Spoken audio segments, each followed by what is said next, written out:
High everyone, how you all? কেমন আছেন সবাই? আশা করি সবাই খুব ভালো আছেন। আমরাও ভালো আছি। দেখতে পাচ্ছেন আমি রাস্তার মাঝখানে দাঁড়িয়ে। আমার বাড়ি থেকে 1 ঘন্টার দূরত্বে নেতাজি সুভাষচন্দ্র বসুর বাসভবন এলগিন রোডে। তো আমি আজকে যাচ্ছি ওখানে একটু, চলুন আমার সাথে। আমি এলগিন রোডে বাস স্টপেই দাঁড়িয়ে আছি। এখান থেকে 5-7 মিনিট মতন লাগে। ওয়াকিং করেও যাওয়া যেতে পারে, আর টোটোতে করেও যাওয়া যেতে পারে, আদার্স যানবাহনেও যাওয়া যেতে পারে। তো চলুন, নিজেরই তো বাড়ি আর নিজের চেনা রাস্তা, তো ওয়াকিং করেই যাচ্ছি।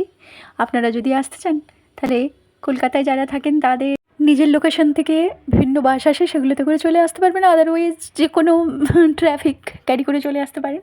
আর যারা বিভিন্ন লোকেশান থেকে আসতে চান, আদার্স লোকেশান থেকে, তারা শিয়ালদার বা হাওড়া বাস স্টপ থেকে বাসে করে চলে আসতে পারেন এলগিন রোড।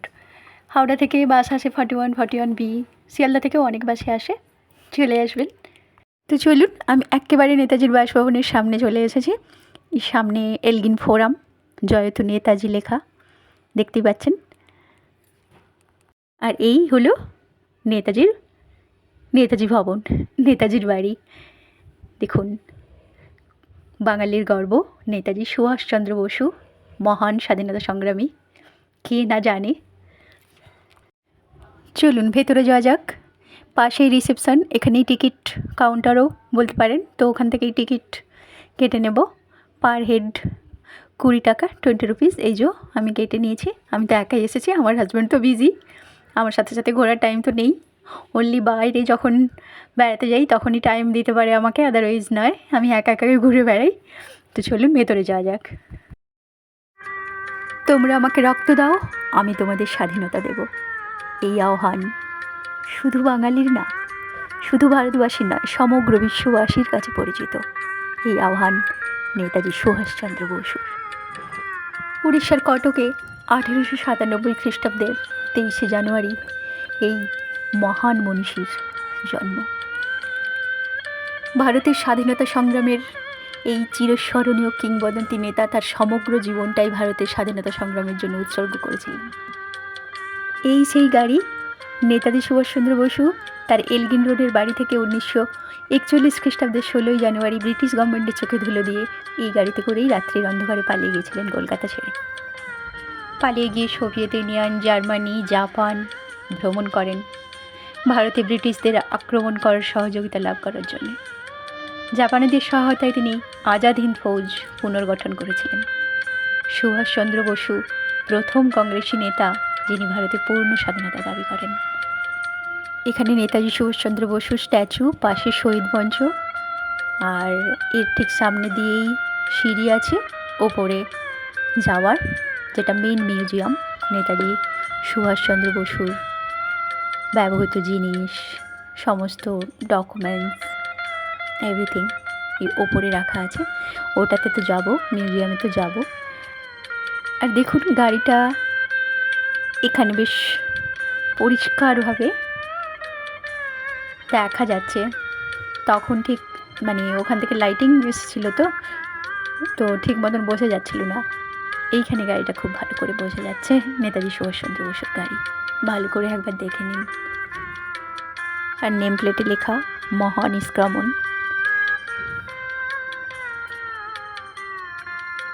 নেতাজি সুভাষচন্দ্র বসু পরপর 2 বার জাতীয় কংগ্রেসের সভাপতি নির্বাচিত হয়েছিলেন, কিন্তু গান্ধীজির সাথে আদর্শের মতান্তর হয়, পদত্যাগ করতে হয় তাকে।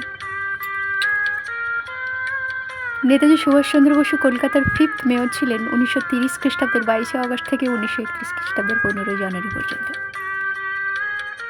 তিনি ভারতের জাতীয় কংগ্রেসের সভাপতি ছিলেন 1938 খ্রিস্টাব্দের 18ই জানুয়ারি থেকে 1939 খ্রিস্টাব্দের 29শে এপ্রিল পর্যন্ত। তিনি ভারতীয় জাতীয় কংগ্রেসের ফরওয়ার্ড ব্লকের সভাপতি ছিলেন 1939 খ্রিস্টাব্দের 22শে জুন থেকে 1941 খ্রিস্টাব্দের 16ই জানুয়ারি পর্যন্ত। আর এই যে সিঁড়ি, এই সিঁড়ি দিয়ে ওপরে, দোতলার ওপরে মিউজিয়াম। এখানে ফোন অ্যালাউ না, আর পুরোটাই সিসিটিভির আন্ডারে। তো চলুন ওপরে মিউজিয়ামে কী কী আছে সেগুলো আপনাদের আমি বলবো। সিঁড়িগুলো পুরোটাই কাঠের, আর কড়ি বর্গার যেমন ছাদ, একেবারে কলকাতার পুরনো আর্কিটেকচারে গড়া এই বাড়ি। সিঁড়ি দিয়ে উপরে উঠে গিয়েই প্রথমেই যে রুমটা পড়ে সেখানে দুটো খাট পাতা। একটা খাটে নেতাজি সুভাষচন্দ্র বসুর বাবা জানকীনাথ বসু শুতেন, আর তার পাশে একটা ছোট্ট খাট রাখা আছে, সেটাতে নেতাজি সুভাষচন্দ্র বসু ঘুমোতেন। সাথে রাখা আছে বেশ কিছু জিনিসপত্র ওনাদের ব্যবহৃত, মানে ওনার আর ওনার বাবার ওই রুমটার ভেতরে। আর ঠিক তার পাশের কামরাতে, পাশের রুমটাতে শরৎচন্দ্র বসু, মানে নেতাজি সুভাষচন্দ্র বসুর দাদা, মেজ দাদা, ওনার খাট, ওনার জিনিসপত্র ওই রুমটার ভেতরে সমস্ত কিছু আছে। ওই রুম থেকে বেরিয়ে গেলেই ব্যালকনি, মানে পেছনের দিকের ব্যালকনি।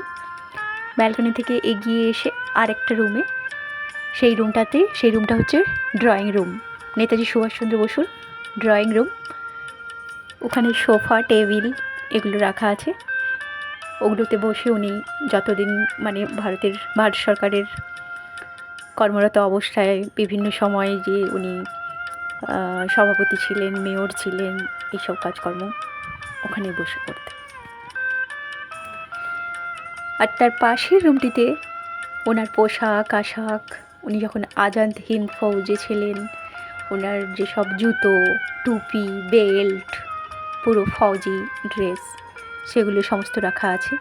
আর বিভিন্ন অ্যাওয়ার্ড, বিভিন্ন লেটার, বিভিন্ন প্রশংসাপত্র, বিভিন্ন মানে everything, everyday links with Netaji, সমস্ত কিছু ইতিহাসের সাক্ষী বহন করে চলেছে।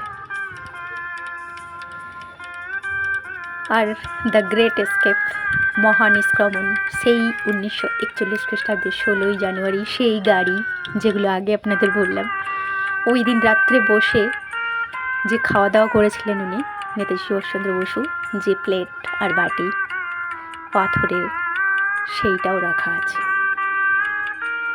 আর আছে ওনার স্ত্রী, মেয়ে অনিতা আর এমিলি সেঙ্কার, ওনার স্ত্রীর নাম, ব্রিটিশ মহিলা। তো স্ত্রী এবং মেয়ের ছবি গ্যালারিতে আছে। আর বিভিন্ন ছবি, বিভিন্ন মুহূর্তের সমস্ত ফটোগ্রাফি আছে। সব কিছু দেখে নিচে নেমে এলাম। আর এই এলগিন রোডের বাড়ি সবথেকে ইম্পর্ট্যান্ট, স্মরণীয় হয়ে আছে যে কারণ যেই বাড়ি থেকে উনি ভারতের স্বাধীনতার জন্যে এখান থেকে রাত্রি অন্ধকারে পালিয়ে গিয়েছিলেন, সেই সিঁড়ি, যে সিঁড়ি দিয়ে উনি পালিয়ে গিয়েছিলেন, এই সেই সিঁড়ি। এখানে নেতাজি সুভাষচন্দ্র বসুর পদচিহ্ন, পুরো দোতলা বেডরুম থেকে নিচে নামা পর্যন্ত ওপরের ব্যালকনিতে পুরো পায়ের চিহ্নগুলো ওখানে ড্রয়িং করা আছে। নেতাজির পা ফেলে ফেলে যে উনি চলেছিলেন, ওপরের ব্যালকনিতে পুরো বারান্দাটাই ওনার পায়ের ছবি আছে। এই সিঁড়ি দিয়ে চলে গিয়েছিলেন ভারতের স্বাধীনতার সূর্যকে উদিত করার স্বপ্ন নিয়ে। যা আজ আমরা ভারতবাসী সেই স্বাধীনতার সূর্য প্রতিদিন উঠতে দেখি আকাশে। চলুন, বারবার এই গাড়ির সামনে ছবি নিচ্ছি, ভিডিও নিচ্ছি, এবার বাড়ি ফিরে যাচ্ছি এই ঐতিহাসিক বাড়ি দর্শন করে। যারা দেখেছেন, যারা এসে গেছেন, আর যারা আসেননি তারা এসে একবার প্রত্যক্ষ করে যান। চলুন বাড়ি ফিরি। আমি চলে এসেছি গেটের বাইরে, ওই যে পেছন দিকে দেখা যাচ্ছে, ফিরে ফিরে দেখছি এই বড় গেট। রাস্তায় নেমে যাব এবার।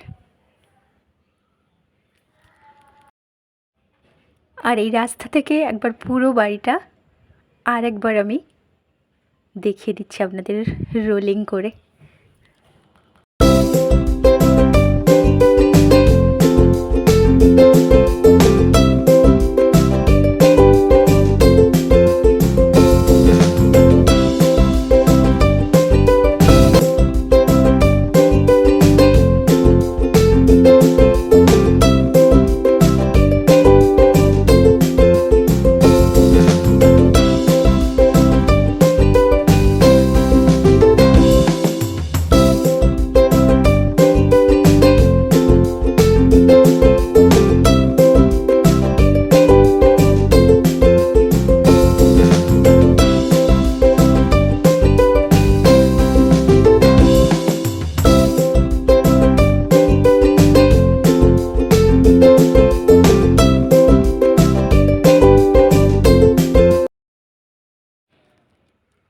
রাস্তাটা দিয়ে এগিয়ে গিয়েই এলগিন রোডে যে বাস স্টপ, ওখানে বাসে উঠবো আমি।